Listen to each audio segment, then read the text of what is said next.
ఆ సెట్టితో చెప్పే పెళ్ళాం తను జాకే ఉండే దూరం ఎమోషనల్ గా ఉందే పాపం పెళ్లి కూతురుగా చేసే తాపం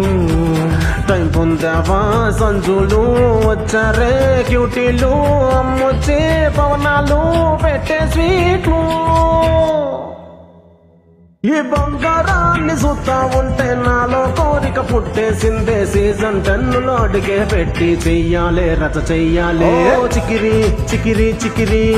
చికిరి చికిరి చికిరి వెళతా వెళతా వెళతా బిగ్ బాస్ 10 కి వెళతా ఆంటీ కూతురుని గెలికి పక్కన కూర్చొని దొబ్బులు తింటా చికిరి ఆంటీ గుండెల క్రష్ అయి దూరింది ஒரு బిగ్ బాస్ నీకు తిక్క వీళ్ళందరూ మొత్తం బొక్క ఆంటీ ఉండమని చెప్పరని అక్క